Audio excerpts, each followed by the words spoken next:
Hey everyone, it's Sam here with Corbin with another video for you. Not a live video this time, unfortunately.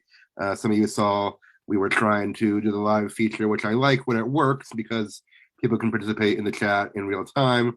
Unfortunately, we're still having some technical difficulties with that, and it seems to me like Facebook could learn a thing or two from Zoom, who's making this a lot easier. So we're now doing, I guess, what most people who do podcasts and videos and such do, which is just recording our talk beforehand to post it later. But yeah, here we are. So here's Corbin live and in person. Oh, not live, but yeah, you're actually here twice or something like that on Zoom. I don't know. Yeah. Yeah, I guess that was brought me, myself, and I, or one or two of those three anyway. Yeah, you're beside yourself with joy. Yeah, usually am. Not really. You're just signed in twice. So anyway, thanks. Nice shirt, by the way. Oh, thanks. I got it from this guy who went to Disney, and all I got was this dumb T-shirt. Oh yeah, Awesome T-shirt. Yeah, Disney's like Tahiti. It's a magical place. yeah. For those who can't see, or if you're listening to the audio afterward, this is my Han Solo shirt. It says "I know," and my wife got one of Princess Leia that says "I love you," and if you know, you know, and if you don't, then why are you even listening to this? So, Seriously, right? and in your nerd card. Yeah, basically. So yeah, so we were going to talk about your work in progress, and I've done author interviews before of some of my friends who are authors and a couple bigger name people that I've been able to get on here, which I've been pretty pleased with, but largely kind of up and coming authors like myself. And Corbin had the idea to do not just a general author interview, although those are good too, but to talk about specifically our works in progress, because I mean, you're more of a podcast guy than I am, honestly, but I don't know of a lot of places that are like actually interviewing authors about their specific works in progress in depth. So No, and so there's kind of I think there's a niche here we can use. Usually, when you've got an author who's on, a podcast talking about something, they're usually being interviewed on something they published. right. You might have a question, or maybe 3 or 4 questions of, well, what are you working on now? Mm-hmm. And when you're in the public eye like that, there's a benefit to kind of playing it close to the chest, as it were, Right. And not talking through immensely. But I just find that when I was visiting you guys a few months ago, and when I hang out with my friends who are writing stuff, we sit there and we kind of geek out over what we're writing, what's exciting about it for us. We're bouncing ideas off each other, asking for advice, and those are really fun conversations. And I kind of realized we don't just do a whole lot of those on, you don't hear a lot of those conversations. They just don't get recorded. So I thought this could be, I called you up because you're the friend I've got who's got you're the only friend I know who's got a podcast about writing, and First. came to you first. So Great. Yeah, it was a good idea. And yeah, I mean, obviously, if it wasn't clear already, this discussion series and podcast is, I'd say, mostly for up and coming authors. I'm not published yet. I'm working on it. Yeah, we've gotten a few published people on here, bigger name people, like a couple bigger name people who I've been fortunate to know and who have agreed to come on, and a few people who I guess have done the self-publishing route or have just been published or whatever, who are very new to it, like we hope to be soon. But yeah, I mean, I guess my audience here, I'm not kidding myself. I know it's not a huge audience, but I'm still growing and up and coming too, and I think a lot of us are on that same journey. So I'm trying to, I guess, give content that up and coming writers on their journey will appreciate. So it's a great idea, and I had Corbin as my first guest for this specific topic, I guess. So give us the 5-minute or less, whatever, summary, synopsis of what you're doing, not just the story-wise, but like the format, because I believe it's a podcast. I know it's Eldritch Country, right? or Yeah. county. Yeah, that's the working title. I love that title. So unless something just blows me out of the water, that's how it's going to remain. But it's based on Lovecraftian horror somewhat. Yep. And that's about all I know. So tell us more about it. Well, that's all there is to say. I think we can end the podcast right now. Oh, great. Well, thanks for coming. Yeah. Yeah, just kidding. So, no, this is a dramatized podcast. So a narrative podcast. Yes, a narrative podcast. It's going to be based off or not based off, but inspired by a podcast I listened to a few years ago called Limetown. And it was itself inspired by War of the Worlds by dadgone, I just lost the name of the famous actor who did the War of the Worlds radio broadcast. Wells. Orson Welles. Thank you. I want to say Orson Scott Card, but that was I always confuse him with H.G. Wells. Yes. And with George Orwell. Yeah. And with Harrison Wells on The Flash. No. Anyway. This is why if you're going to name a kid that you want to be famous, name him and. Don't name him or. Womp womp. Orson Welles, I believe, is who you're looking for there. Yeah. No, so I apologize. I literally got stuck on his name and kind of blew it there. But anyway, so famously back in like the 1930s, I think, Orson Welles did a dramatized radio play about War of the Worlds. And they pretended that this was like a live broadcast of an actual event. And it's by H.G. Wells, which is why which is also why I get names confused. So I've heard this story before. Like I know it's a thing that happened, but continue. Yeah. Sure.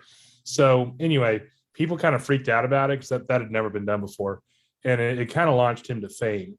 So Limetown kind of did something similar, but they updated the format. Now, people didn't listen to this and go, "Oh my gosh, this is real." But they kind of took again, fake story, and they ran it as if it were this like NPR style documentary expose. So think about something like This American Life or Serial or any one of a number of very, very popular podcasts right now. And they set it up, and it was a psychological thriller. It was a little bit horror. And I listened to this and I loved it. And I thought there needs to be more of this sort of thing. And around the same time, I had gotten into a little bit into H.P. Lovecraft. We'll talk about H.P. Lovecraft in a little bit, but I read some. I haven't read like all of his works, but I have some friends who are really into it, and I've read some of the most well-known ones, I guess. Yes. So Lovecraft has this entire kind of universe and cosmology that he's invented, and Lovecraft is someone who's very difficult to read. And generally speaking, he's not someone that people go to for like light fiction or pleasure reading. But he's the horror writer that your favorite horror writer is in love with and, inspired by. Yeah. So before Stephen King, before who else wrote for? I don't know. So Stephen King is probably the most famous Lovecraftian writer. Stranger Things, if you've seen that on Netflix, hugely popular. Very Lovecraftian in some ways. Very Lovecraftian in many ways. So I decided, so Lovecraft wrote in the 1920s through the 1930s, and he set his works in, this area that's inspired by Salem, Massachusetts. Mm-hmm. Although that's not what the town is named. The town is actually named Arkham.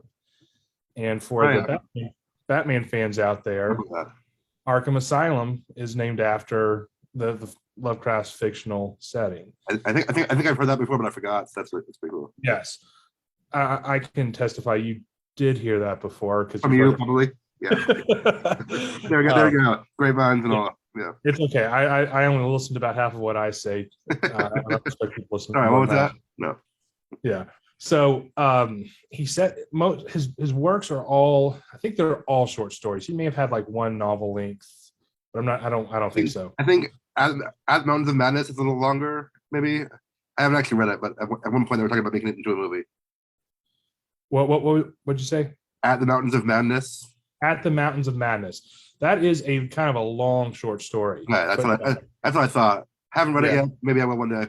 Yeah, that might count. They were making a movie of it. I think it got scrapped or in development in purgatory or something like that. So with Lovecraft, he's a hard one to adapt, at least purely, and that involves going into. And I'm sorry, I know we've busted past the 5-minute overview. I don't know that I can. It's okay. It's okay. Yeah.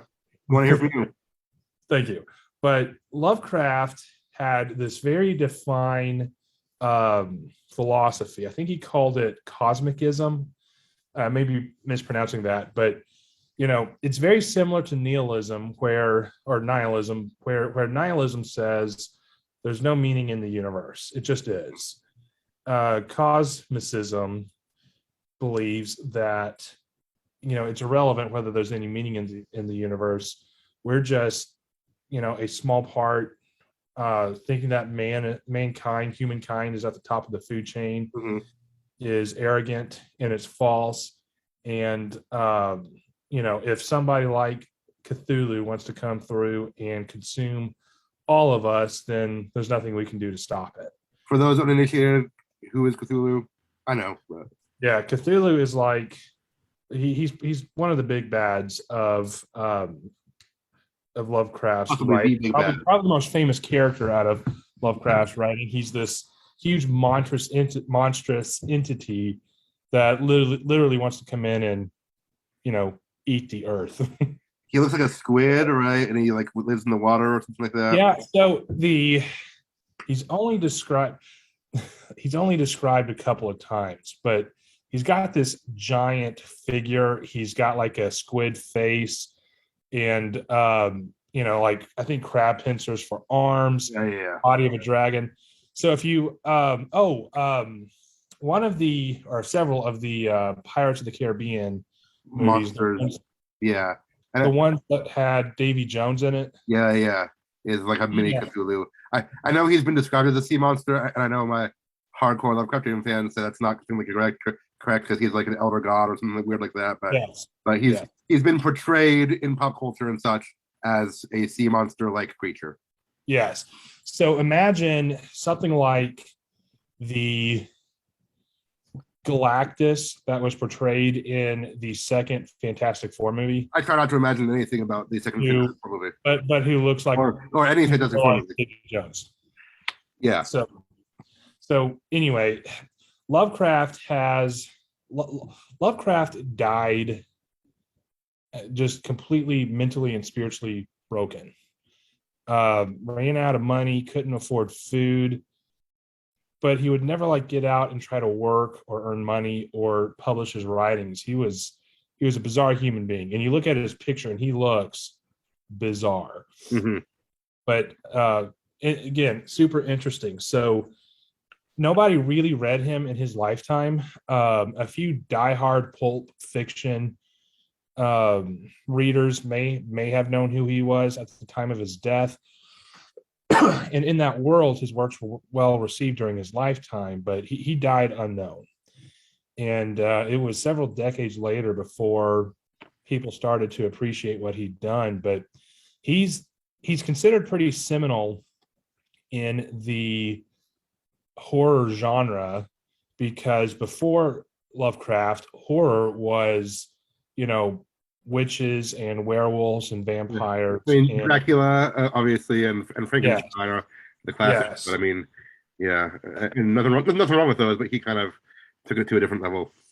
Yeah. So before Lovecraft, horror was like folklore based. Right.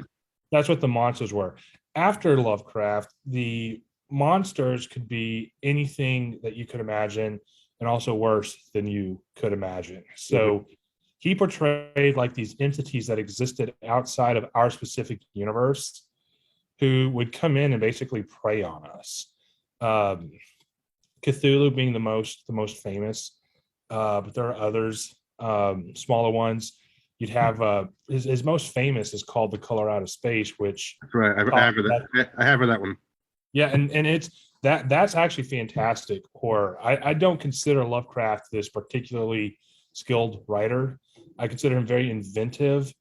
You try to read his prose, and it can be it can be a slog. But Color Out of Space is fantastic, and they just made a movie out of it a few years ago with Nick Cage in I it. didn't realize that.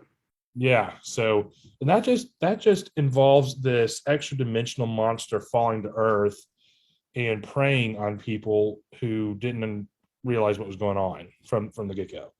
Um, and just the way he slowly built up what was going on it's fantastic. Like that's the kind of story that you can start jumping at stuff that goes bump in the night if you read that alone, Mm-hmm. like dark or something. That's really good horror. So that's kind of the world that he created, and he set up his stories in what for him was the contemporary 1920s and 1930s Massachusetts countryside. And what I'm doing with Eldritch Country, my podcast, is I'm coming in and doing a documentary style that I love, which is just you know some amateur enthusiasts on a topic in a local community, grabbing the equipment and going out and trying to run down the story. So I'm basically positing that the 1920s and 1930s events that Lovecraft talked about are real events. Mm-hmm. And we've got these two kids who are, I say kids, they're college students.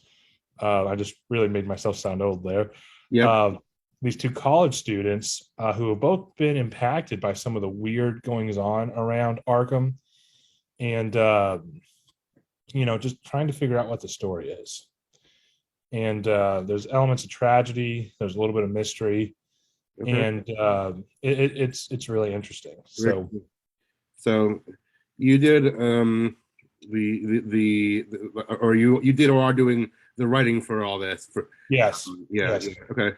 So And I'm about to finish up my second draft. I think it'll probably take about 3 or 4 drafts based on where this is going. But I've got a younger brother who has the technical know-how to produce and edit. I was going to ask you about that a little later on about the production and stuff.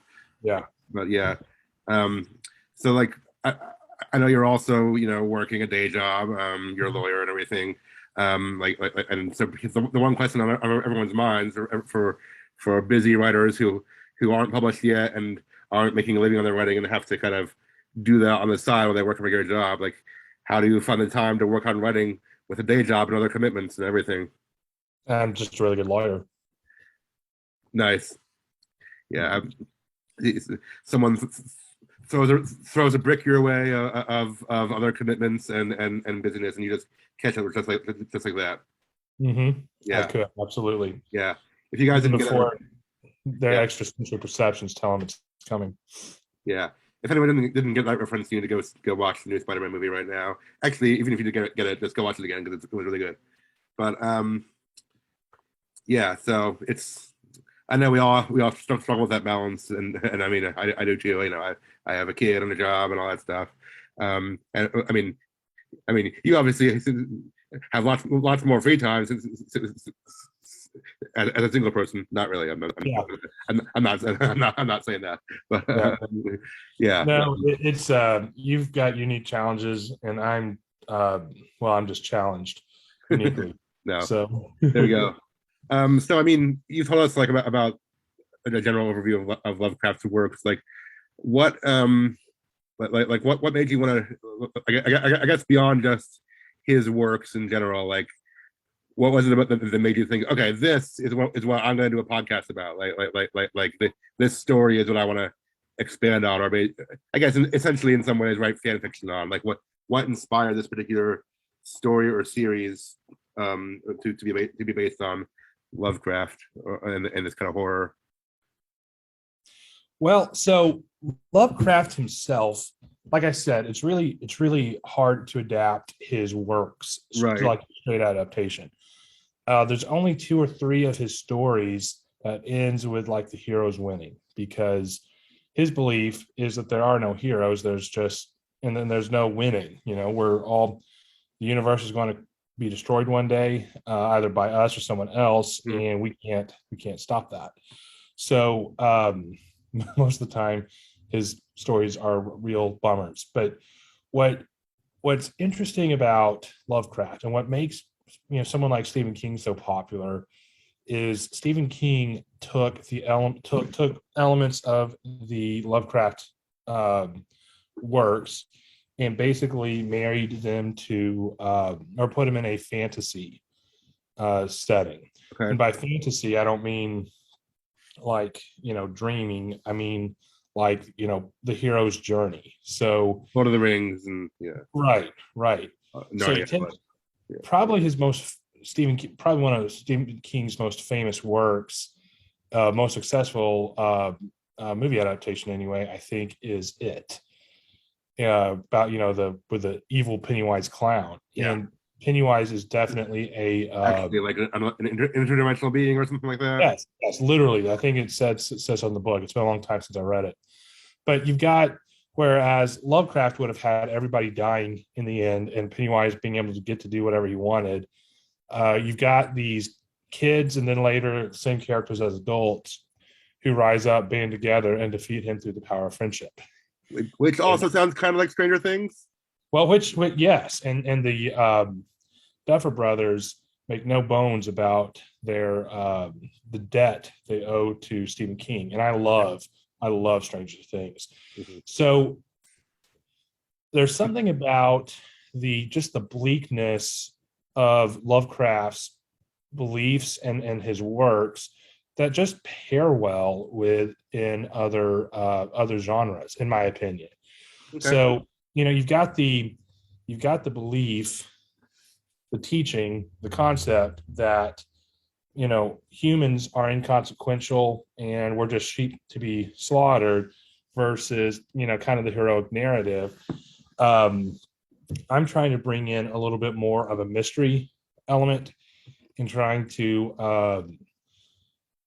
honor and give an homage to some of the better parts of Lovecraft's writing, where he builds the suspense and leads to a big reveal. But also, I think Lovecraft's beliefs that nothing really matters is really becoming pervasive right now, and a really destructive. That's a whole other topic, but yeah, nihilism or postmodernism or whatever you want to call it. Yeah, well, just the belief that nothing matters. And it's like, how do we talk about you having a kid who, by the way, is adorable. Hasn't figured out what he thinks of me yet, but I think I've figured out he's adorable. Not hard to figure out. How do you love your wife, love your kid, raise your kid with, if you believe that ultimately nothing matters? If the universe is absurd and all that stuff. Yeah. So when you take cosmicism and pit it against other belief system, that actually makes for this nice narrative contrast. Mm-hmm. It puts this tension into the story that I think makes for some good stories. So I think Lovecraft did a really good job of building this super terrifying universe with these just completely awesome and unstoppable villains. And we've been, ever since he has been writing, other authors have taken up their pen in order to craft heroes strong enough to take them on. And it took, just recently, it took Zack Snyder and the entirety of the Justice League to take on Darkseid, who's kind of sort of a wolf or whatever Lovecraftian entity. But anyway, so I thought that'd be a really fun challenge. I've also got like I said, I've got a brother who's got the technical know-how and some of the equipment to do the editing on this. Mm-hmm. We've got friends who are kind of in the acting space. Yeah. My niece is going to be doing a little acting in this. She's going to be writing the music for this. Oh, cool. I Um, didn't know she was into that. yeah, so I just kind of like the idea came to me to do a podcast, about this sort of thing back when I first listened to Limetown. And then about 6 months ago, about a year ago, I looked up and went, wait a minute, I've got the people in my life who could pull this off. And this is just kind of a unique time in my life where I've got the time to devote to something like this. Sure, yeah, that's awesome. Hey, let's do this project. That's cool. That's cool. So you're like, I guess you're saying like, kind of, Lovecraft's worldview was very bleak. He usually didn't have the good guys winning, and you're taking these elements and saying, not to spoil the whole story, but like saying, hey, maybe there are good guys who can win in a world like this. Yeah, and something else I'm doing too is I'm putting other worldviews, Sure. with people with other worldviews into the story. So, you and I, I'm a Christian. You and I both are, and I think one thing that's interesting about Lovecraft's cosmology is while he doesn't believe in God or the angels or heaven or anything like that, he certainly describes something pretty hellish and pretty demonic in terms of of his evil entities. Mm-hmm. So you think about Cthulhu, who wants to just come in and wipe out humanity and feed on us. I mean, that kind of describes the motives of Satan and his demons pretty well. I just sift you like wheat. Absolutely. And if he were it's almost heretical, but like if he were to win the fight against God and overthrow God, set himself up as God, it would really suck for everybody. To say the least, yes. Yeah. To say the least. So and you read something like Screwtape Letters by C.S. Lewis, mm-hmm. and he's got the demons of that story referring to humanity as cattle. Mm-hmm. So I thought that worked out pretty well. There, and there are other, kind of humanist responses to like nihilism and Lovecraft's beliefs. Mm-hmm. I show where people kind of give up in their kind of like they become cultists or they become ambivalent to the outcome. They think it can't be stopped, so they give up. And that character is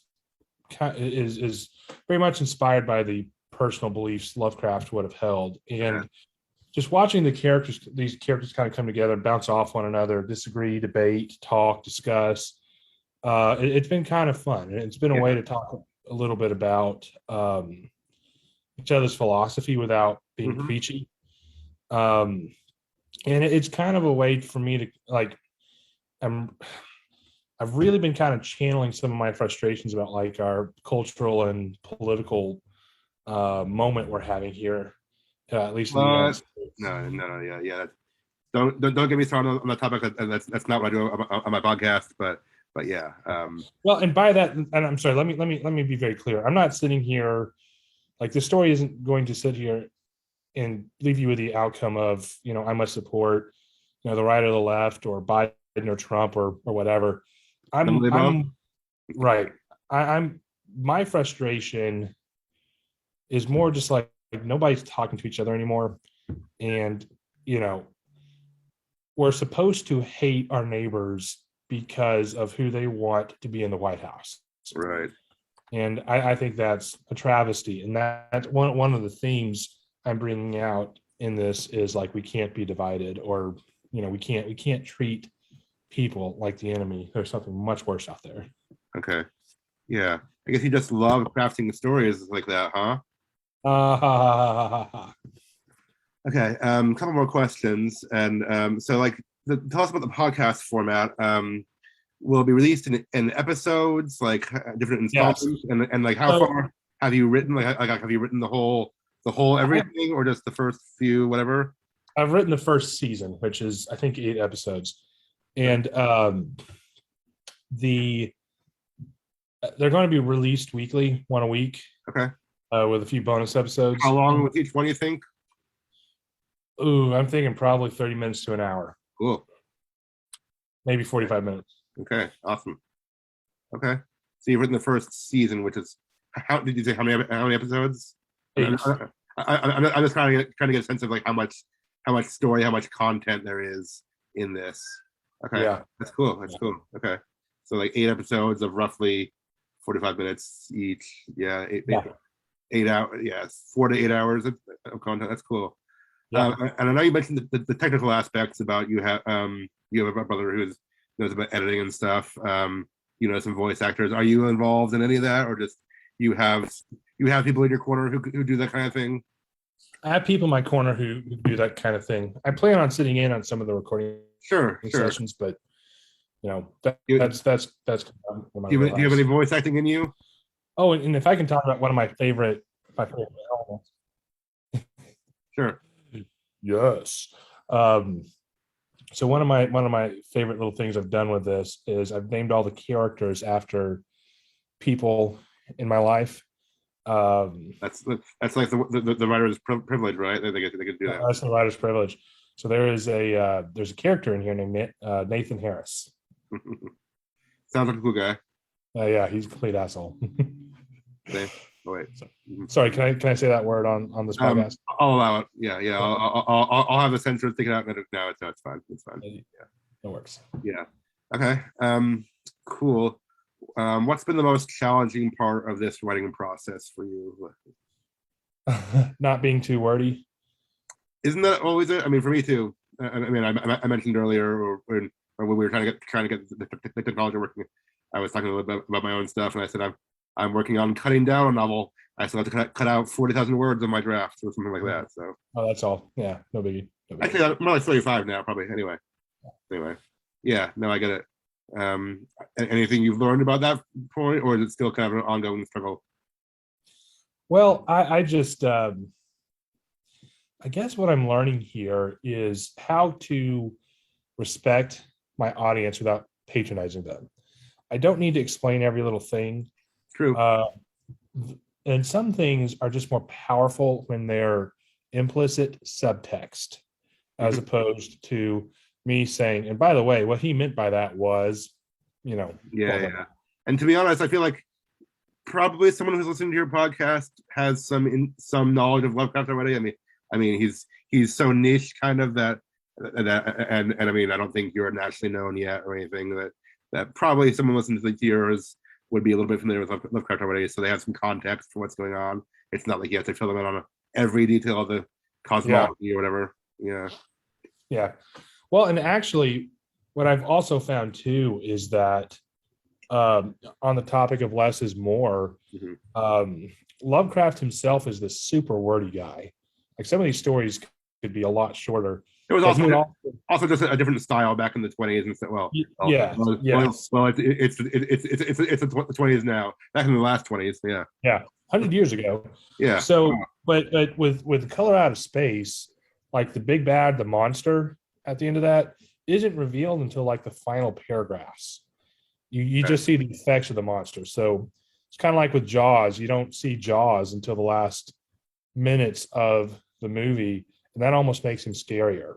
So I'm intentionally not revealing too much of the cosmology, and I think that builds the suspense and builds the mystery. Right. I mean, in any work like this, any story like this, you don't have episode 1 like being like, okay, so here's all what I mean, like the comprehensive worldview of how cosmology works. It's a mystery, and it's people finding out things gradually and getting freaked out and being like, what the heck is going on here? Yeah. Yes. Or stumbling across a 100-year-old haunting story going, okay, whatever.